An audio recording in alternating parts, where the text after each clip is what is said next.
Hey, hello everybody. Nice to see you. And I am going live here. I'm also on Zoom, which I scheduled for anybody who wants to pop into Zoom and ask me something. It is Thursday evening in Chicago at 5 o'clock, early evening. And I thought I'd go live and talk a little bit about the course that I'm launching next week, answer any questions you have. And I set up these Zooms, but with Zoom, you got to kind of register. Otherwise people can Zoom bomb you. Not that I'm that worried about being Zoom bombed, but I was sharing the times that I was going live. And I figured that I would set up individual meetings with registration to do that.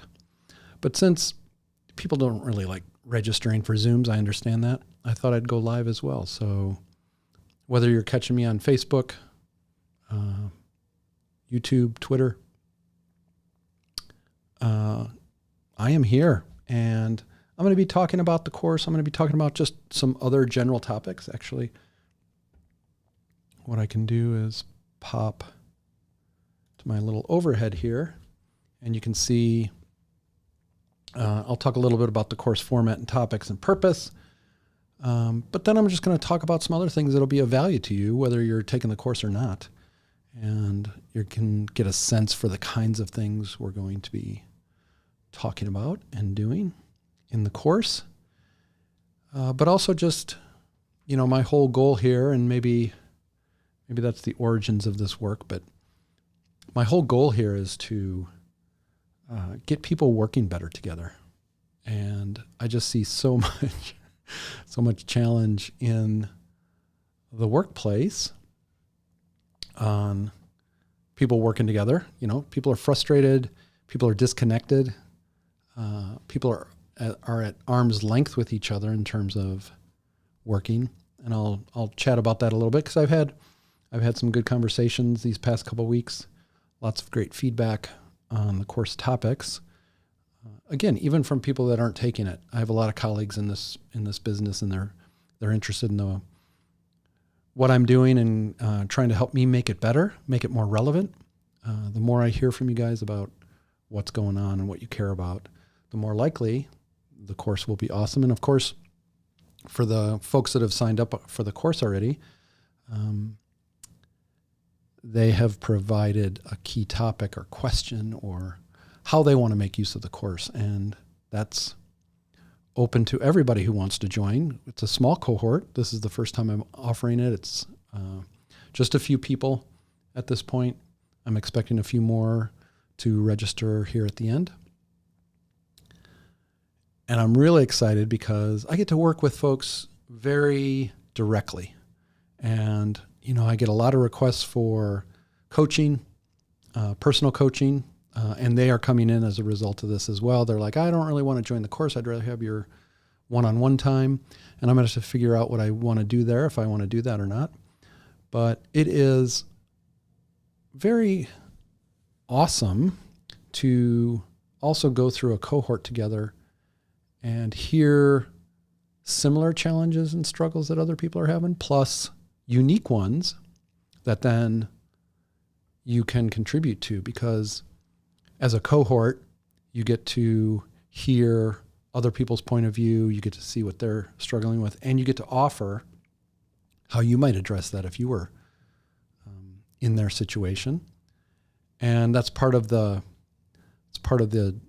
dynamic I'm hoping to set up in the course. And that is that we are a supportive, open, inclusive, and accommodating community from a sense of feedback, which is a gift, and criticism or, building on the ideas of others. What people don't realize about criticism also often, or feedback, we tend to use the term feedback, but what people don't realize is that feedback is really a gift of somebody else caring enough to say what they think about your work. Now, there's, constructive feedback, and then there's negative feedback, but most feedback comes from somebody truly reacting to what they're hearing. And maybe this is the first, nugget I want to have you take away today is, for feedback, one of the first things you can do that changes the dynamic of how people interact with each other is when somebody gives you feedback, the first thing you should do is say, "Oh, interesting. Say more about that." And that is a phrase worth $1 million. Because what you do when you say, "Oh, interesting," no matter how negative the feedback is, like, "I don't even think you should do that project," or I'm not sure why you're barking up that tree, I wouldn't do it. And you're like, "Oh, interesting. Say more about that." Instead of, "Oh, you never support me and you're always shooting down my ideas." Say more about that. They say more. You're like, "Oh, interesting. You said this and this. What's behind that comment?" Blah, blah, blah, blah, blah. When you get feedback, it's revealing, and when you're open to it and you go deeper than that initial phrase or sting or whatever it feels like, when you do that, you get a chance to hear more and more and more information that might help you understand what'll make your idea better. And that's why it's worth doing. So if you're just joining or you're coming on board, I'm Chris Conley. I'm hosting a cohort-based course, which means people taking it together over the next 5 weeks, starting on Tuesday, sorry. We're going to meet for about an hour and a half, 2 times a week, and go through 6 pillars of content. But more importantly, the application of those ideas. I'm not going to be teaching a ton of new concepts. I'm not filling up an hour and a half with lecture notes. Maybe 2 to 3 core ideas per session. Lots of discussion. And in fact, maybe what I can do is switch over to this and zoom in to this. These stickies here on the left-hand side are ways of engaging the cohort. And, these are very experienced professionals.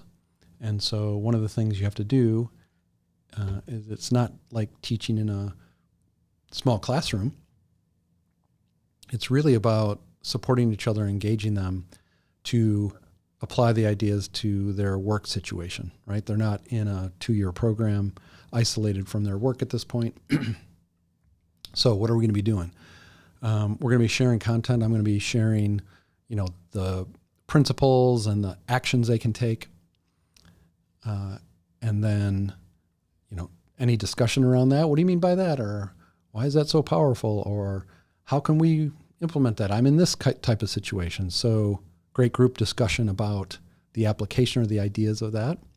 Individual work. This is me giving people time after kind of sharing content and group discussion to focus on reflecting on their work situation and mapping out areas, situations in their work where they could apply that idea. And so there will be time within the sessions for deep thinking and deep planning and application of the ideas to your work situation. We can come back from that and do a round robin discussion about what are you thinking? What are you targeting when you get started tomorrow on this idea?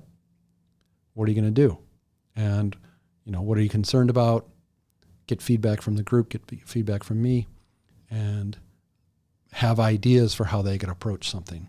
So this is going to be very targeted at making, very important progress for the cohort in their work as they go through the course. So they're going to be applying the things and trying them. A couple more things. We'll have breakout activities where pair people up in dyads and have them go work together. Maybe a little time alone first, and then sharing with the other person and getting their feedback in a more, even a more intimate environment, one-on-one. Learning to, part of this is emulating the skills that I talk about in the course. And one of those is often sharing your ideas long before they're ready to be shared. And so this whole notion of pitching ideas for feedback, and the term pitch has kind of been, absconded by the startup industry. So do your startup pitch for funding. But this is really, the whole idea of a pitch is an informal, quick try, a prototype of what you want to communicate. That's what a pitch is. I'm just going to talk through this as if I'm trying to present it as I might later, but it's total practice. It's total non-risky. And so a pitch is getting used to practicing sharing ideas. Hey, I just thought of these 3 things. I want to pitch them by you, or I want to pitch them to you and get your thoughts on them. That's a really important behavior for professionals to have nowadays. We hold on to our work. We, especially we're isolated now because of remote working, and we don't connect as much as we used to. We don't sit next to each other in the office. We don't run into each other. And of course, that's starting to loosen back up, but still people aren't going back to office as often. And I'm going to I'm going to talk about that a little bit in a second here. But learning to engage others with ideas and get feedback is such a critical cycle to get good at.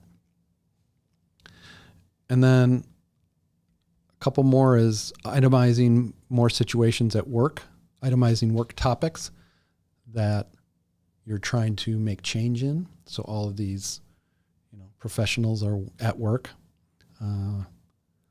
struggling to make change, struggling to bring great work to the world. And often, organizations aren't quite there yet. They don't know why you need to do research. They don't know why they need better design. They don't know why they need more collaborative ways of working. Why do 5 people have to be involved in this workshop? What's a workshop? Can you guys just do your work? But that's part of the purpose of new skills for professional development, is realizing almost nobody is in a processing type work environment right now. It's not what you're doing. You are working on projects. You are figuring new things out. And when you figure new things out, you need different ways of working because the world is very dynamic, constantly changing, constantly offering new kind of technologies and solutions. So, okay, I'm drinking a lot of water before this. I got to remember to keep lubricated. All right. What I wanted to do is go over, so I'm going to pause here and check my channels. Let's see if we're live anywhere. We are, great. Oh, it even went live on, no, I'm offline on Twitch. Yeah, that was assumed.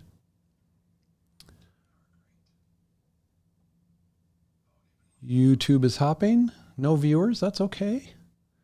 I never expect any viewers to show up. It's kind of crazy. The first time I went live,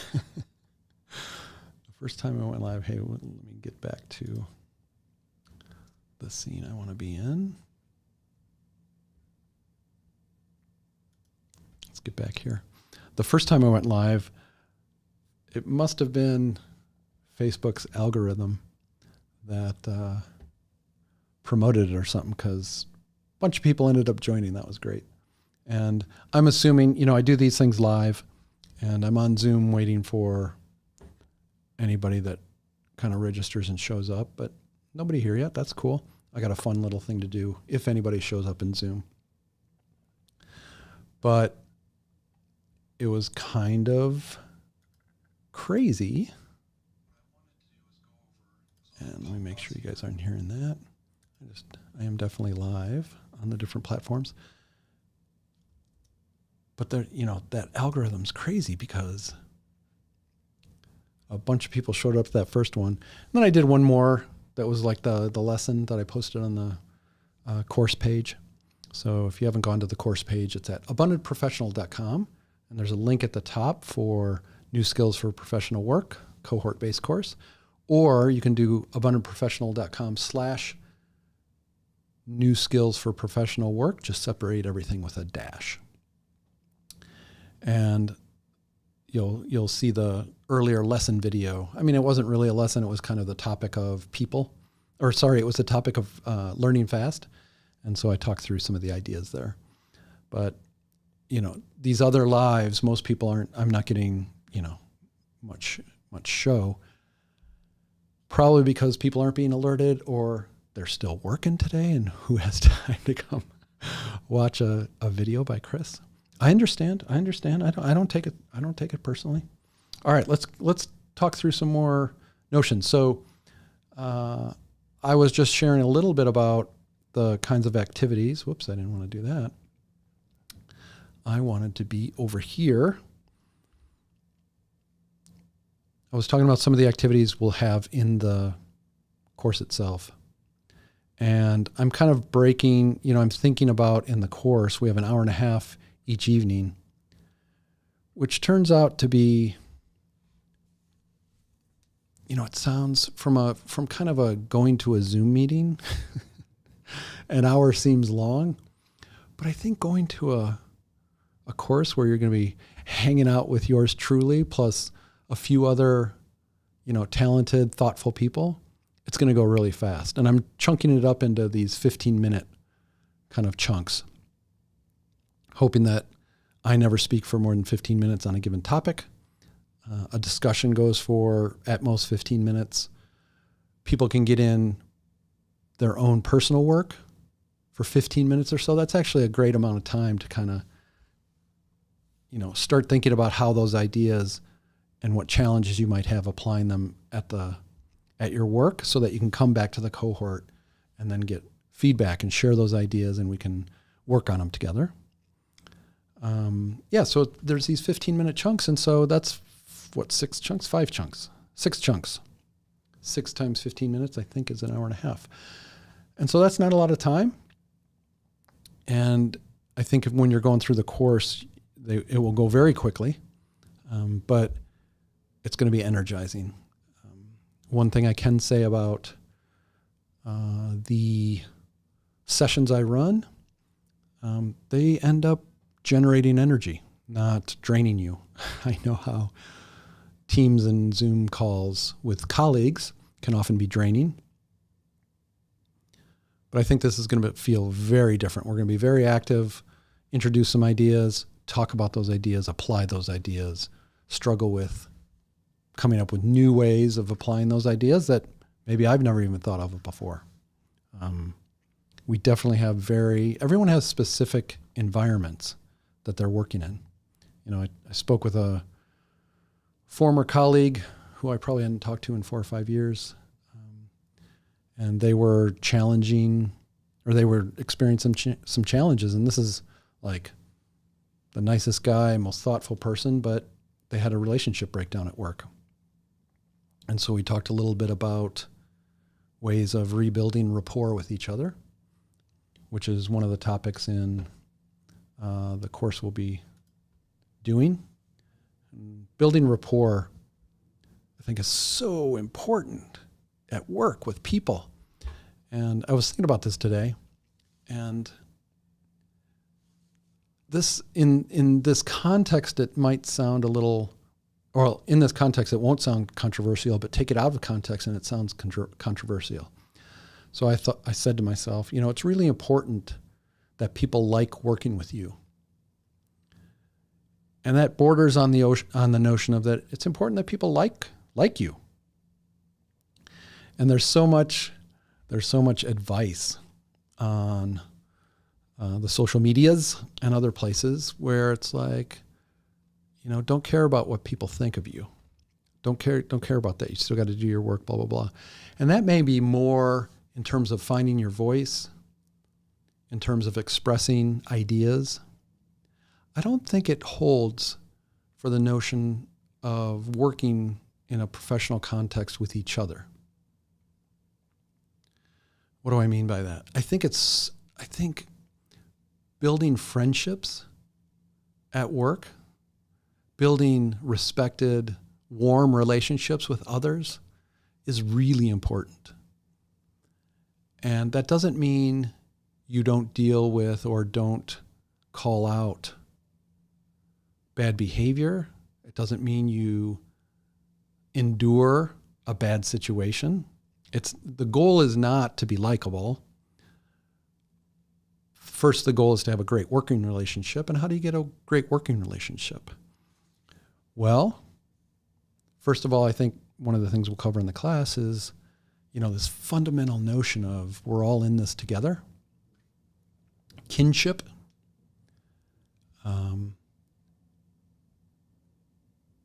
Kinship's an interesting word, and we could use a lot more of it. And I was inspired by Father G at Homeboy Industries. You guys know Homeboy Industries? Check them out if you would. The largest gang intervention, that's probably the wrong way to talk about it now, although that's how they identified for a long time. They recruit and bring in gang members, former gang members, to their facility to work on all the things you need to work on to extract yourself from that life and get, a legal paying job, get into a community that cares for you. And that's one of the challenges in gangs, that those gangs are powerful because they care for the people and recruit them and make them feel important and valued. And so what Father G did was he deeply realizes this dynamic. And he basically says we need to be in kinship with each other. We don't need to be judging everybody. We need to support each other, look for ways to help each other out. We need to try to understand the burdens that other people face, not judge them by how they react to the burden. Some of these things are like really profound statements, and just look them up on the internet and you will have a great speech. He did one at TED, but some of his ones at universities or other places are great as well. So I encourage you to check those out. And so kinship, working with each other. That's the first thing. And then the other thing we talk about is building rapport. And sometimes, like when you're doing customer interviews, you're working with people. When you're meeting new people or trying to network at work itself, because this type of work, a good professional is actually working across silos, across disciplines in an organization. And so how do you start to build rapport with people? And I have a little 5 or 6 part framework. I'm not sure, 5 or 6 part framework for the types of things that lead to building rapport, either quickly, and like a customer interview, when you meet the person for the first time, you might only be with them for 45 minutes to an hour. Or longer term, as you realize you're building relationships in an organization. And so some of those things are, opening or always sharing joy and appreciation of working with the other person. So being, having joy that you get to work with that person that day, that you're going to be cranking on something together, that you have the opportunity to, to use and to benefit from their brain and their lived experience on the project you're working on. And that joy has to be genuine. That appreciation has to be genuine. And when you know how to build rapport, when you believe you're in kinship, so it's a mindset in some ways, then you start opening up to hearing more from others. Like, I know you've been trained your whole life to have the right answer and be first with your answer. But think about holding back a little bit and asking what other people are really thinking based on their experience. And go beyond their initial reaction. I mean, this is so much of our work today is interaction at that surface level. Quick reaction, quick reaction, quick reaction, and you're just kind of popping along without deeper insight. That's why the phrase, hey, say more about that. That's interesting, say more about that, is so powerful, because you're giving somebody else your attention. You're giving somebody else the chance to think more deeply about something, about expressing something. And if they stumble, or if they're like, I'm not really sure how to say this, have at it. Like, let's stumble over it a little bit. It's ill-formed. Like, the insights are on the other side of that confusion, on the other side of the stumbling. That's where the insights are. Because if you can just react and say an answer, then everybody already knows that, or you already know it. Why haven't we done something about it already, right? Those usually aren't the right answers. Those usually aren't where ideas are coming from. So, okay, so that's kind of the people thing, kinship and rapport building. That we're going to be doing some of that. Let's pop over here again to the overhead to see some of the other things I want to talk about. Yeah, I was speaking with a colleague. I want to talk about this notion of percentage time allocation. It's a really interesting one. So many people today, so many organizations, 20% of my time is to that. 50% of my time is to that. Or 10. I think percentage time allocation is, in a phrase I coined many years ago, a bunch of hooey. It's a bunch of hooey. It provides very little kind of context and structure for working with each other. It's okay for your own work. Like, if you're like, hey, I got 20% of my time I'm going to put towards pottery, 50% of my time's towards family, and 50% of the time, whatever. If you're breaking it up that way, you kind of have a mental model of it. But that's so loosey-goosey and so hard to manage. And it results in a lot of uncertainty in a team environment. A lot of uncertainty in a team environment. So what does that mean? Well, maybe we get together, maybe for 10% of that 20%, it's meeting time. And so you have 10% left over. Let's translate that to hours, right? How much is 20% of a week? It's 1 day, 8 hours. So 4 hours you might be meeting. And then you have 4 hours left to work on things. I mean, actually, that's plenty of time to get some things done each week for a project.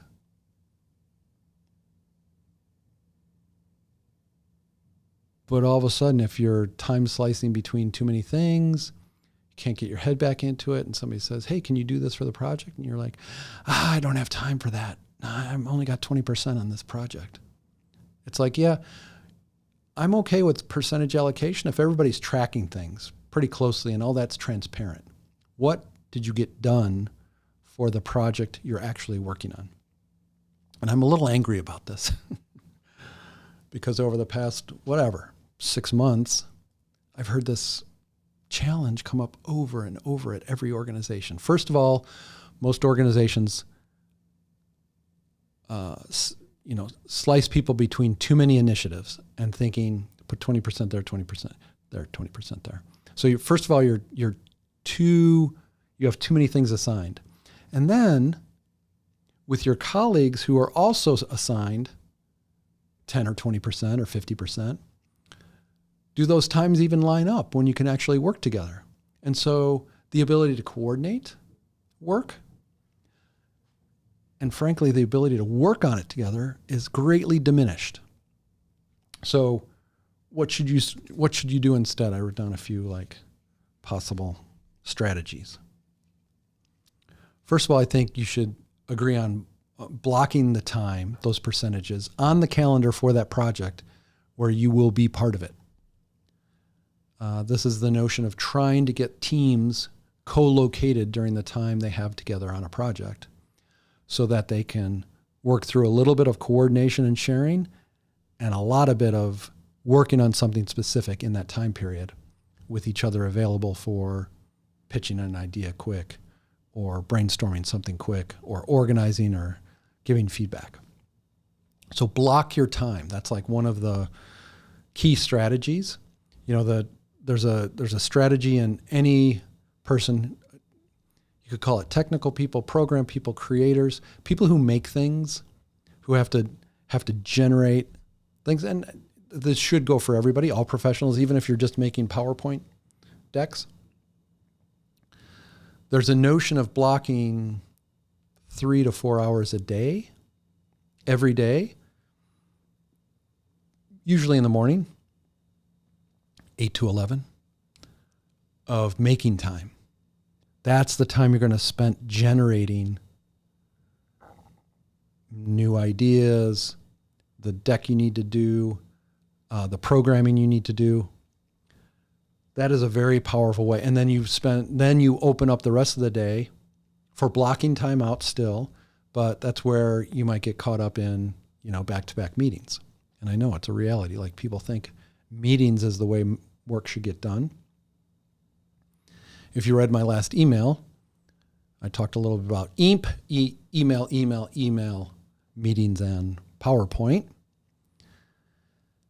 Yeah, that's the way people try to get work done. But, real work today involves making things. If it's a strategy, you have to show how that strategy would manifest digitally across the organization through transformative experiences.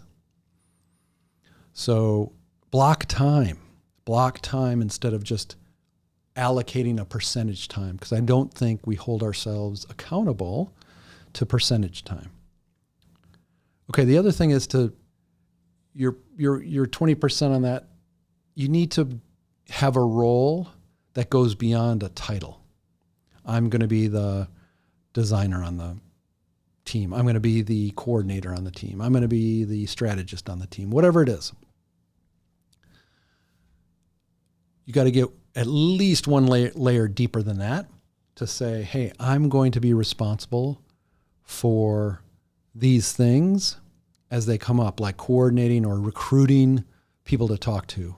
I'm going to be responsible for establishing the general framework for our discussion guide. And there's a difference between being responsible for it and doing the thing yourself only.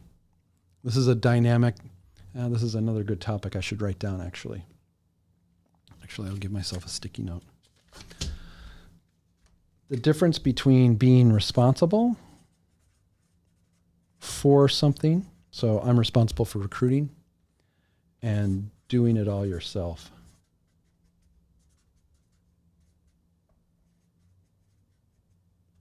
Those are not the same thing.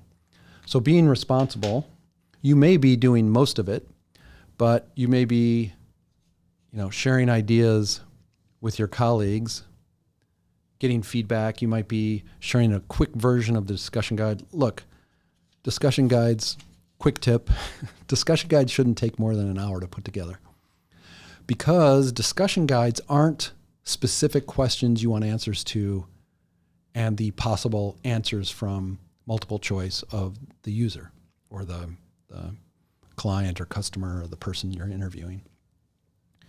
It should be a grand tour question that kind of builds a little rapport. It should be foreshadowed questions like, what are the kinds of things we're interested in learning about? And so this can be just simply topics that you want to make sure you cover.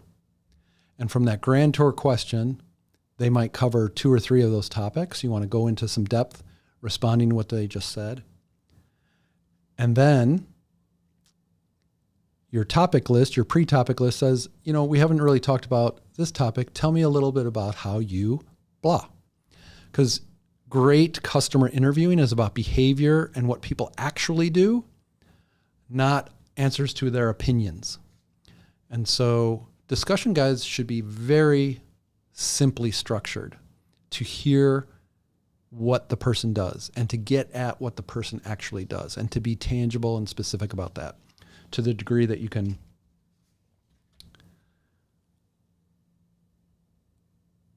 gather actual things that they make or do, see their filing system, see their process, see their tools that they've put together to help them do that task. That's what you want out of one of these interviews. Okay, so you need a clear role, which means responsibility for the things that need to be done on the project, not the title of the role. Let's get rid of role titles because they don't help that much. It doesn't really tell people what you're responsible for. Usually it tells you who gets to say no to things or who's too busy to work on something rather than the clear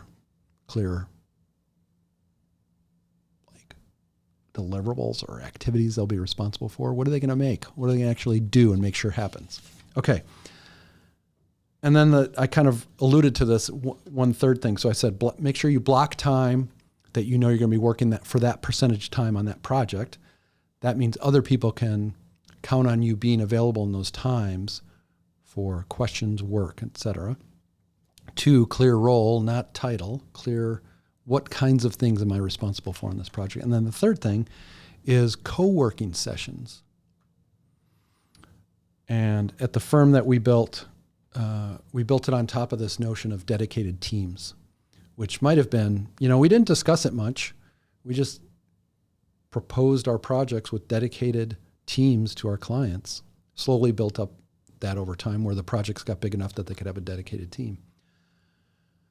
But that was very unique. And those teams sat in what we called bays because they were constructed within the space.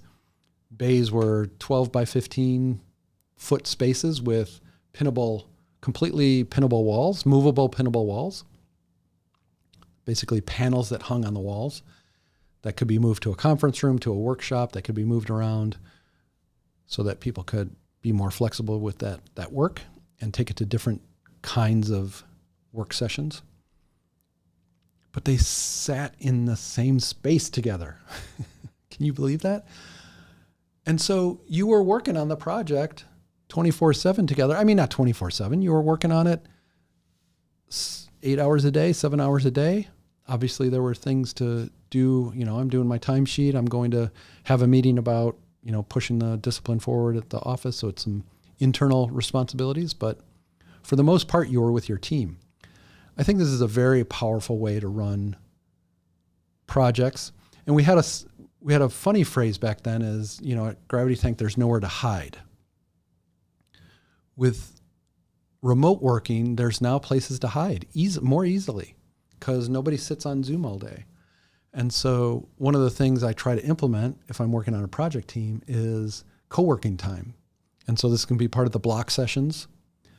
But even if you're remote, turn the Zoom on at the beginning of an hour and just say, hey, you do this little agreement at the beginning of the meeting.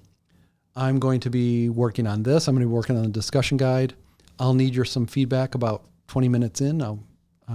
But other than that, I'll be focused on that. And then once we get through an iteration of that, I'm going to contact a few people and go through the contacts of recruiting. And then the other person says what they're going to do. And then you're like, okay. And you can minimize the video. I like to keep it there to see the other activity, but then kind of turn off the audio, turn on your own jam music if you want, and work. And then after 20 minutes, there's a little bit of the social accountability that's happening, and you've declared what you're going to do in the next 15 minutes so you can focus on it. You're right there. The other person's supporting you with focus. And you're much more able to get things done if you do that. Now, I was talking to a colleague the other day, and I said, are you guys doing any co-working? He said, yeah. And I was like, and that's not working? Like, what's that? Well, we devolve into talking about things. We just spiral ourselves in discussion.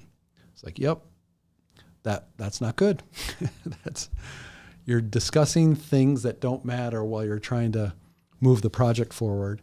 And you could always say they matter while we're kind of exploring the space. But there's some discipline about getting the things done for the project and overcoming some of that worry of, are we moving too quickly or we didn't discuss everything? This is part of the skills of a modern professional, is with all the ambiguity of all the things you could be talking about. Like there's a million potential issues. Are you able to move the work forward? Are you able to make progress on the work by giving yourselves these mini deadlines so that the things can happen? It's just been exasperated by this Zoom-like world that's easy to cancel and reschedule and just pop on for 45 minutes and then you won't see the person for another week. Well, what's going on in that week? So a little 15-minute rant there about percent time allocation. Maybe I can clip this out and post it separately as a little rant, and hopefully with some supportive content, right? Some supportive ideas. What were those ideas? I'll just don't allocate time without blocking actual time on calendar. So if you're 20% allocated to that project, are you dedicating a day to it? Are you dedicating 2 hours over 4 days? How are you going to break up that time? And don't make it too small, because project work requires kind of big enough chunks to make progress, to make something, to contact people, to review stuff and iterate. That's going to be your most powerful work.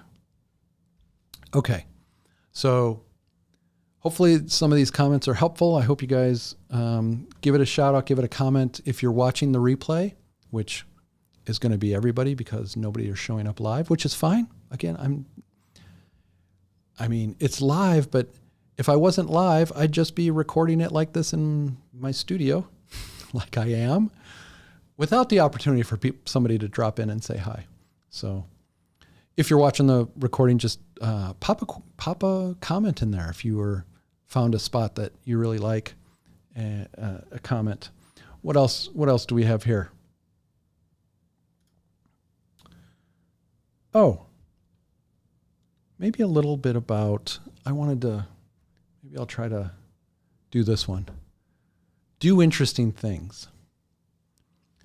We're going to we're going to explore this topic in the course, New Skills for Professional Work. That course is starting next Monday. I know you've heard about it already, although the whole point of doing this over and over and over is very few people hear about it. And so you got to get into this mindset, and this is something I'm practicing, realizing that most people don't see these things. Most people haven't heard of me. Most people aren't aware that there's this awesome cohort-based course coming up. And so you got to get the word out. And one of the reasons I'm forcing myself to go through this, this pre-launch and mentioning it to people and then doing the class next week is to get a feel for what that process is like, what that experience is like. Because I'm making lots of mistakes. I'm sending out emails that are far too soon, right before I'm going live, and that makes people feel like they need to be there live. This time I sent out no new notices, and I'm just recording them and seeing if the social algorithm is letting anybody know that I'm here. Apparently not. Again, totally cool. It's not on anybody. If I'm better at managing this process, more people will hear about it. More people will have the opportunity to take the course.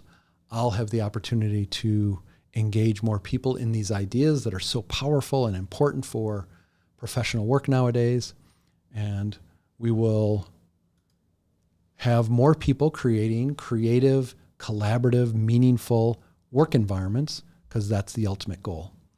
The ultimate goal is to have people working their professional work and enjoying it and growing and supporting others and being appreciated. That's the ultimate goal of teaching this stuff. So maybe I'll just do this one. Why teach? I love teaching because three things. One, it forces you to kind of share lots of knowledge in little tidbits. So what is this about? You kind of got to break up a course into 4 or 5 topics. Each one of those topics has 4 or 5 subtopics. It's really that simple. But with the curse of knowledge or the curse of experience, the first times you do it, it's way too complicated. You're saying way too much, way too fast. That may be happening here. That may happen in this course. But I'm aware of the dysfunction. I'm aware of the trap. And so I'm going to be constantly asking the folks in the cohort to give feedback. Should we slow down? And it's not slowing down. It's like, should we break things up a little bit more? Should we dive deeper into that topic? Because there's probably a lot to explore there that we're glossing over, and that's not going to allow you to go apply it. So teaching forces you to be clear on the concepts. 2, it's incredibly rewarding working with other people who are curious, want to know the kinds of things that you have a little bit more experience in, that you've been thinking about a little bit more. And this is true. You only need to be 4 to 5 weeks ahead of other people. Unfortunately, I'm many years into this, and in all modesty, I had the honor of working collaboratively, creatively, in new ways my whole career, and helping other people learn those ways. And so it's an incredibly meaningful way to engage professionally, is to share what you know with others. And so I have a t-shirt that says, teach everything you know. And I truly believe that. We need more people sharing what they know rather than worrying that they don't know enough to share. Because there's just this long tail of people who have never heard of design, never heard of design thinking, never heard of human-centered design, never heard of a brainstorm. While that's crazy, never heard of interviewing your customer.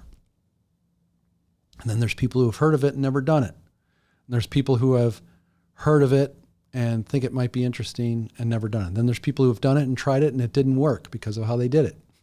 The spectrum is quite long spectrum of what people know about. And so if you have a particular experience that you're able to start sharing, you'll find other people, especially with this digital world, other people will find you and appreciate you sharing what you know. So that's the second reason to teach, is it's just highly valuable and meaningful work, because you end up making that human connection of supporting somebody else who is curious, who appreciates what you're sharing. And then the third reason is it makes you better. It develops, you go through your own transformation as you try to break out the topics, as you start to explain it, as you get questions, your own learning deepens, your own experience deepens. So how cool is that? By trying to teach, you learn more. It's like a perpetual learning machine. Keep sharing, keep trying to articulate some aspect of an idea or of a particular method or principle. It's what I really try to focus on, is principles and methods that you can try, things like techniques you can try, and principles that you can figure out how to apply that to your specific situation. So that's why I teach. Thought that would be a nice little segue. And then finally, I got about 10 minutes left. This focus on doing things in interesting ways. There's so many places that this applies. So maybe, is this a law or a principle? I talked a little bit about this in the last topic. This type of work, these new skills for professional work, maybe they're principles, new principles for professional work. One of them should be intentionally do interesting things. So what do I mean by that? You need to be on the lookout for interesting things that might relate to the project you're doing. You need to do interesting things during that project. And you need to create interesting experiences for others during that project. Some people might call this, another term for this is pattern interrupts. We get into such a rut of how we do our work. So currently EAMP is about the rut of how people do work. They send emails to each other, they go to meetings, they watch or give presentations.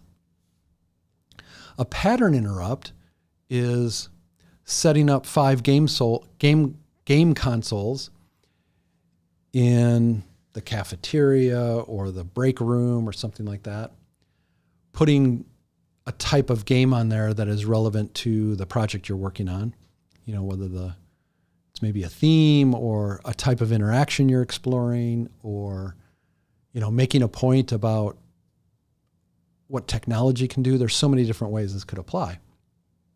But setting up those game consoles and then running sessions there for people to experience with 4 or 5 takeaways from that experience. We've done that hundreds of times over the years in our work. We try to look for interesting experiences to involve our clients or customers in so that they can learn, feel what it's about, and we pair that with takeaways, including their own observations. So this is the thing. Never just put somebody through an experience and then tell them what they just experienced and why it's important. Let them talk about what they just experienced and what was interesting about it. So what did you find interesting about that? It could be a field trip. The Center for Care Innovations that I work with out in California, who look to foster innovative solutions, technology in the safety net, in the healthcare safety net. So communities that aren't taken care of because they lack resources, they lack the financial resources to access the current system, right? And so they look for innovative approaches for community organizations to support their community by bringing out the assets they have of creativity, of the assets in the community that they can include, the social networks in the community, the resources that they actually have to support each other.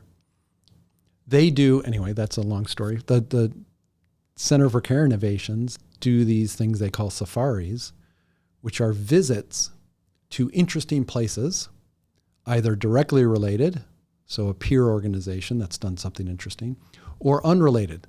So maybe they go to this newest, trying to think of an example, maybe a new cafe or a new catering organization. It doesn't always have to have to deal with food. Maybe it's a service organization in the community that has an interesting environment and way they interact with their clients. And you go on those safaris to experience something new and different. And what does that do? Doing interesting things allows the team, allows the client, allows the customer to think new thoughts. This is proven neurologically. If people have new experiences, they're able to think about things in fundamentally new ways. I have to remember which book that was in. Again, they found that if you put people through new experiences that they haven't experienced before, by definition, is that I think I just was redundant. They have brain waves and brain patterns, new neurons firing, and it creates new pathways that then, when they go think about something, those new pathways are available to them. So, a law of innovative project work is to think new things, or to think up new interesting things that are valuable or innovations. You must do new innovative things to open up these pathways, or you're more likely to come up with an innovative idea if you do innovative things, if you do interesting things, if you do things that you haven't done before. Super amazing, right? Like, why isn't that fascinating to you? Or how is it fascinating for you? Let me know in a comment. And it's these types of principles and laws of innovative work that we're going to be exploring in the course. You can see it down on the bottom here. Let me pop into the main view. You can see it right here. Go to abundantprofessional.com, new skills for professional work, or just hit the homepage and there's a link at the top. And I invite you to sign up there if you're interested. I will reach out to you personally to answer any of your questions. I'm following up with about 5 people tomorrow, and it's going to be great. We're going to, remember what I said, we're going to get introduced to some new topics.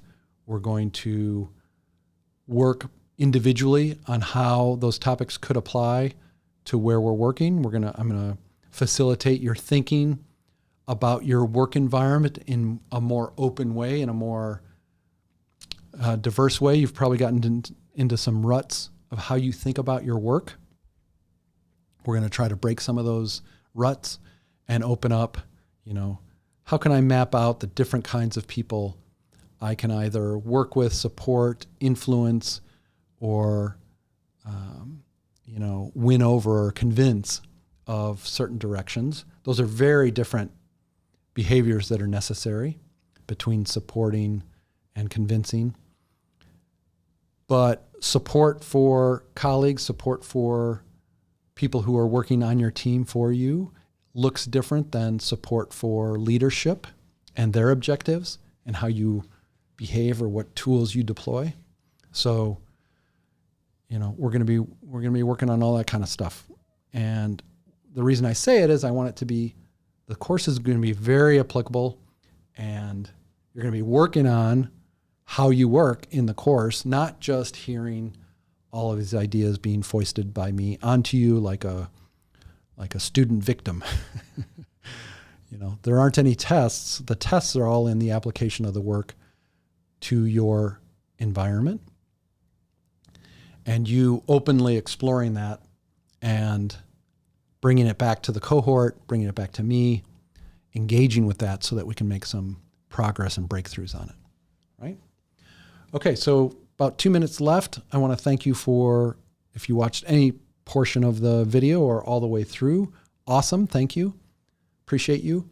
And go check out abundantprofessional.com. Even if you're not taking the course, sign up for my weekly email. People tell me it's a very valuable email that they read every week, makes them think a little bit differently, helps them with a new concept or principle, often relates to cool things that they're working on. So check that out, and I will see you from there. Peace. Have a great night. Talk to you soon.